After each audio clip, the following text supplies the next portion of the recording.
c'est pas bien, c'est pas chouette, on est lié Lucette, des trous dans les gambettes, pas chouette, c'est pas bien, c'est pas chouette, faut repriser les chaussettes, aussi celles de Bruno, c'est pas chouette.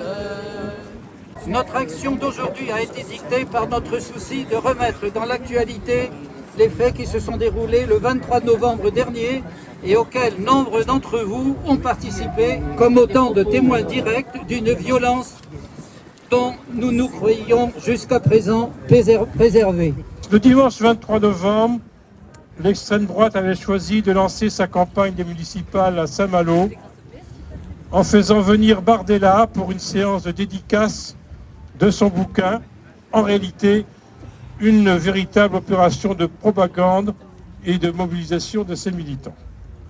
Très rapidement, un collectif local fort de 11 organisations réagissait en affirmant avec force que le racisme, l'antisémitisme, l'islamophobie, le sexisme et tous ces propagandistes n'étaient pas les bienvenus en Bretagne et à Saint-Malo. 250 à 300 personnes s'élançaient à 14 heures précises en empruntant la chaussée du Sillon.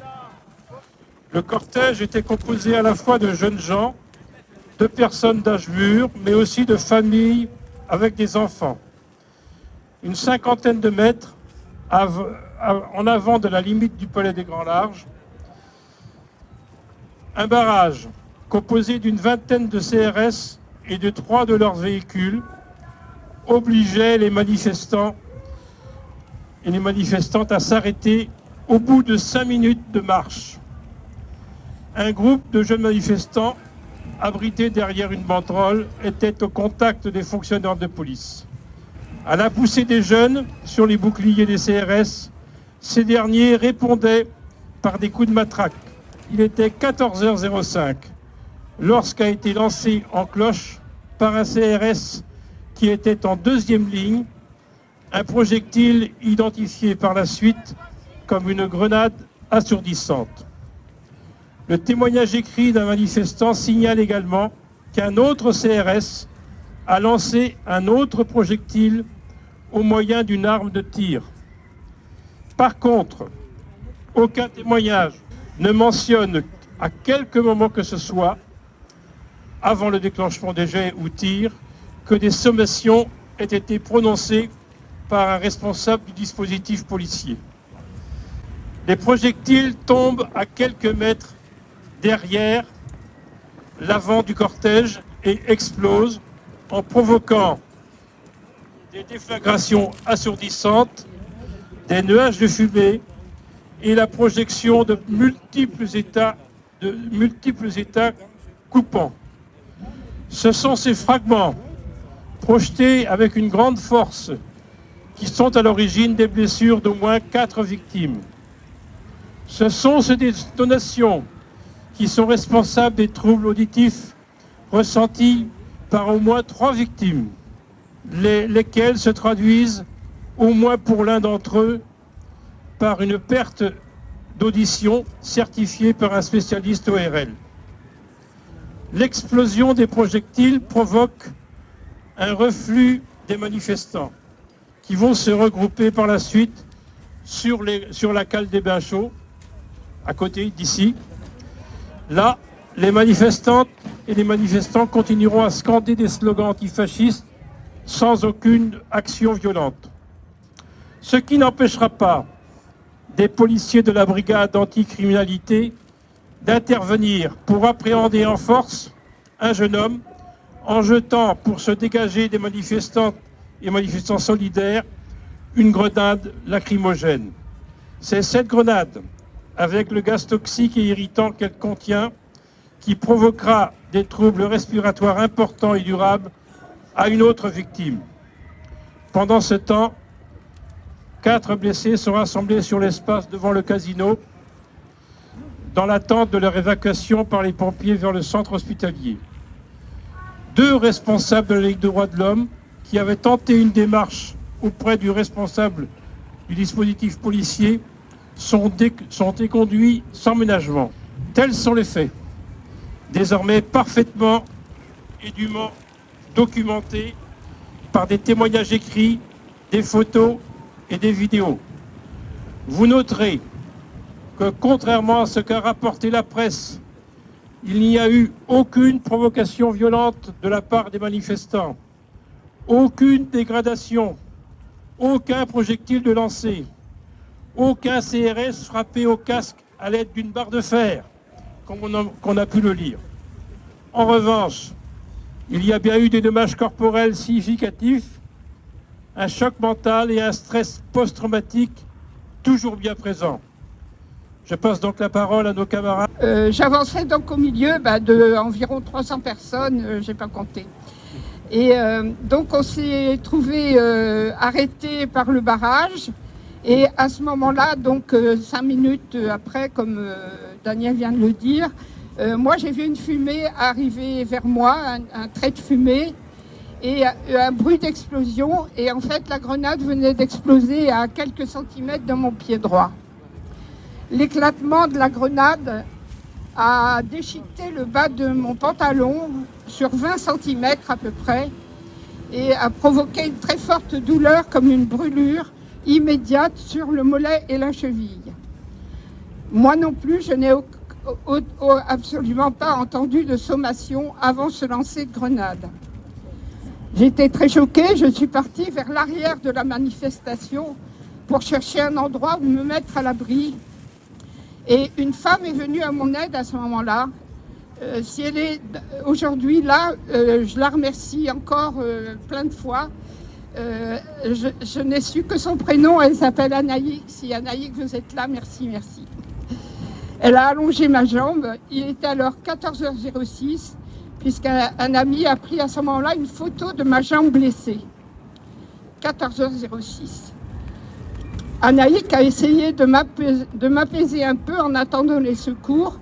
La douleur était très forte à ce moment-là et j'étais pas bien. Je reçois avec violence les projectiles de grenade au talon et la douleur intense provoque un malaise qui interpelle de jeunes manifestants qui n'ont certainement pas là aujourd'hui, mais vraiment qui ont été très très sympas et m'ont alors porté vers le cordon de CRS pour appeler des secours. Donc j'étais dans un malaise. Devant leur refus et mutisme, ils m'accompagnent alors en sens opposé. Le visage creusé par un mélange de douleur et de colère retenue, j'attends les pompiers. À ce moment-là, moi j'étais avec Anaïk là sur le muret du casino. Des amis sont arrivés très vite près de moi et ont appelé, qui sont là aujourd'hui, je les ai aperçus, et ont appelé le 15 et les pompiers. Avec les 3 autres blessés qui m'ont rejoint, Lucette, Bruno et un jeune homme de Fougères blessé à l'arrière de la jambe, nous avons été transportés à l'hôpital de Saint-Malo. Il était 15 heures. Après avoir reçu des soins, nous avons quitté l'hôpital vers 20 heures avec des certificats décrivant nos blessures. En ce qui me concerne, des dermabrasions étendues, des plaies et plusieurs hématomes. La prise en charge médicale constate une blessure profonde de mon talon, occasionnant des points de suture. En effet, les projectiles ayant traversé ma botte et chaussette, la douleur est vive, m'occasionnant une perte d'autonomie accompagnée de soins prolongés pendant 1 mois. Je reviens sur le service des urgences. Donc les médecins nous ont remis à chacun un certificat. À Lucette et moi, une ordonnance pour des soins infirmiers à domicile pendant plusieurs semaines et des jours d'ITT. Il était alors 20 heures. Quand nous sommes sortis de l'hôpital, nous avons vu passer devant nous 13 véhicules de CRS quittant Saint-Malo. 13 véhicules. Les CRS avaient été envoyés en nombre pour assurer la protection de M. Bardella. Et il quittait Saint-Malo après avoir utilisé des grenades sur une manifestation pacifique où se côtoyaient des personnes de tous âges, y compris des familles avec enfants. Ils avaient par là même blessé plusieurs personnes. Ensuite, Daniel nous a dit que les gens étaient partis sur la plage. Et là, l'une de nos amies, Christine, qui ne peut pas être là aujourd'hui, nous a demandé d'évoquer sa situation de ce jour-là. Elle était avec les autres manifestants et manifestantes sur la plage quand les gaz lacrymogènes ont été lancés. Elle a eu d'importants problèmes respiratoires constatés par des médecins et elle a dû cesser son travail pendant 15 jours. Notre vécu décrit brièvement avec le poids et les conséquences de ces agissements des dommages non seulement physiques mais psychologiques. J'éprouve personnellement des sentiments d'injustice et de colère compte tenu de notre démarche pacifiste où nos libertés semblent menacées. Ce recours à la force est la naissance de sérieux questionnements pour l'avenir de nos libertés. Alors je vous lis ce qu'il nous envoie. J'ai voulu participer au rassemblement pour exprimer mon opposition radicale à l'épandage des idées de l'extrême droite. Descendre dans la rue pour faire valoir des revendications et pour défendre des causes. Ce n'est qu'exercer un droit fondamental qui n'avait jusque-là jamais été entravé à Saint-Malo.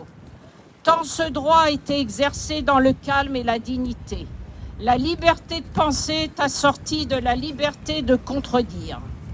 Or, nous vivons l'époque de l'histoire où l'extrême droite ripollinée revendique la liberté d'exprimer ses idées les plus rétrogrades, les plus obscurantistes et les plus mensongères en s'abritant sur un réseau de médias devenu tentaculaire aux mains des milliardaires réactionnaires.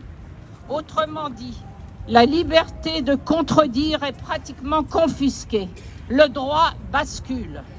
Le 23 novembre, la conduite de la police n'est qu'une illustration de l'entrave à la liberté d'expression. Nous avons recours à la justice en tant que contrepoids à l'arbitraire du pouvoir Macron, qui reste aveugle à l'étranglement de la démocratie au point de devenir complice des extrêmes droites.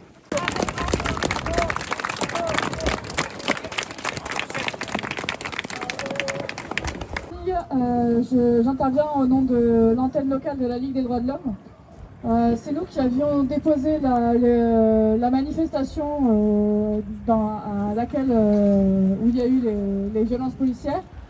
Malheureusement, la violence policière et les bavures policières ne font pas partie des statuts de la Ligue des droits de l'homme.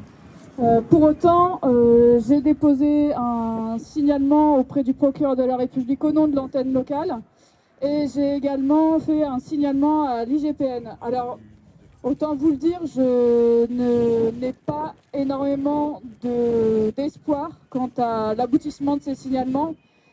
S'ils avaient essentiellement pour but d'interrompre un certain nombre de délais, notamment de prescription, pour la conservation des preuves, en particulier les caméras piétons des policiers. Je tiens à dire quand même qu'on n'est pas dans quelque chose de banal et surtout on n'est pas dans quelque chose qui relève de l'erreur ou qui relève de la bavure. Ce qui s'est passé il y a exactement 2 mois, c'est une stratégie d'intimidation. C'est une stratégie d'intimidation qui consiste à dire que, y compris dans nos petites villes, les intérêts de la liberté d'expression s'arrêtent là où les intérêts et la protection de l'extrême droite commencent. Et nous ne devons pas les laisser passer. Nous devons continuer à lutter contre l'extrême droite, même si, effectivement, malheureusement, les procédures ont du mal à aboutir. Et je vous apporte toute ma solidarité. Et je tiens également à avoir une pensée pour la famille d'Alan Lambin, pour laquelle le procureur de la République, alors même que cette personne est morte en garde à vue sous la supervision de la police de Saint-Malo, a requéri 6 mois de prison avec sursis. C'est une honte. Vous donnez la lecture des questions que l'on a posées à monsieur le sous-préfet en date du 3 décembre 2025. Donc il a eu le temps d'y répondre. Je pense qu'il n'a pas encore fini probablement de lécher sa plume. Et donc je vous passe l'intro. S'agissant d'une violence de rue exceptionnelle dans notre ville et notre arrondissement, nous souhaitons recueillir vos explications. De quelle autorité a émané l'ordre de lancer la grenade assourdissante et à quel niveau de détail vous-même, vos adjoints et l'administration municipale ont été associés à l'organisation du dispositif policier mis en place? La réponse. Cher monsieur, c'est moi.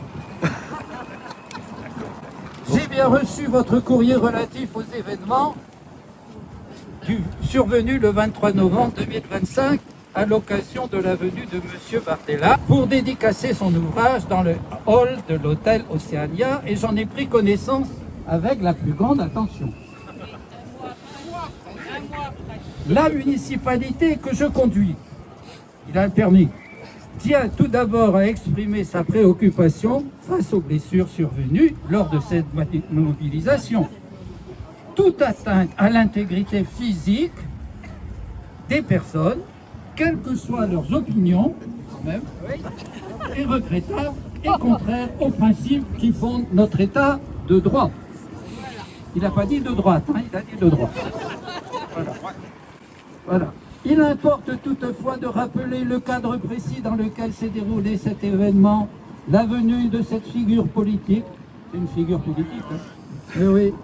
Annoncée publiquement et organisée par la maison d'édition, a été considérée par les services de l'État comme susceptible de générer des troubles à l'ordre public. Voilà, c'est votre faute. Voilà. C'est vrai. À ce titre, l'évaluation des risques et la définition du dispositif de sécurité ont relevé exclusivement de la compétence des services de l'État sous l'autorité du préfet. Ce dispositif comprenait notamment la présence des forces de l'ordre national, en particulier des unités de CRS. À la demande expresse de ces services, la ville a pris des arrêtés temporaires d'interdiction de circulation et de stationnement. Ces mesures avaient pour seul objet de sécuriser l'organisation de la file d'attente sur la voie publique, en amont de l'entrée de l'hôtel, et de garantir la sécurité des personnes présentes dans cet espace public. Elle ne concernait ni l'événement lui-même, qui se tenait dans un lieu privé, ni les modalités de maintien de l'ordre. Ben oui, bien sûr.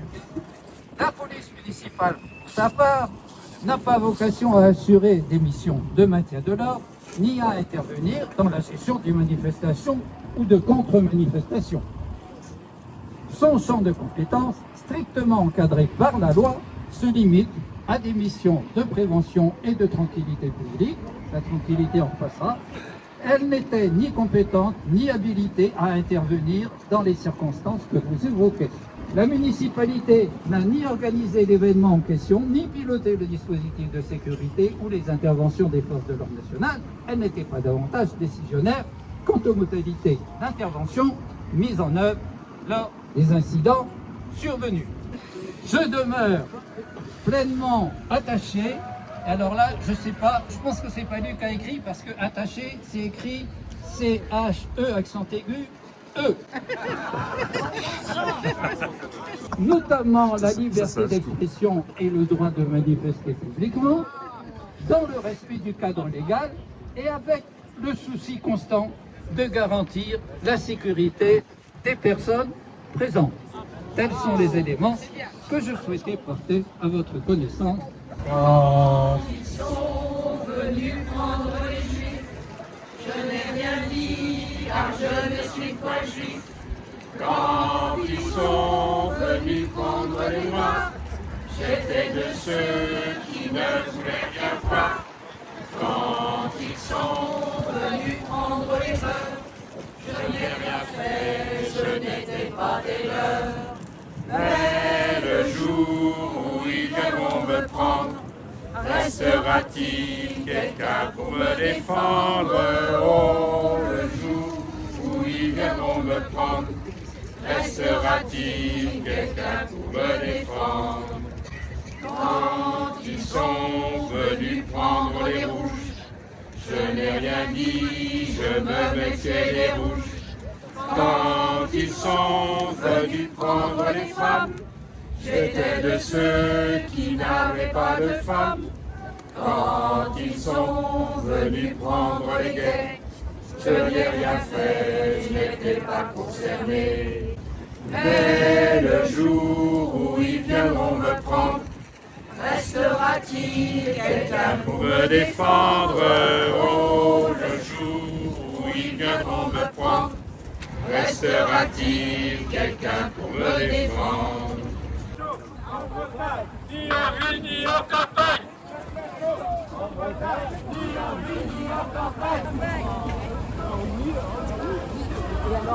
Saint-Malo ne sera pas facho. Saint-Malo, Saint-Malo ne sera pas facho. Ne sera pas facho. Saint-Malo, Saint-Malo. Vous voyez que effectivement la manifestation s'est arrêtée un peu avant la limite du palais du large, c'est-à-dire qu'on a pu le 23 novembre marcher pendant une centaine de Quand ils ont commencé à prendre nos villes, je n'ai rien dit, j'étais d'une autre ville. Quand ils ont défilé dans nos rues, j'étais de ceux qui avaient toujours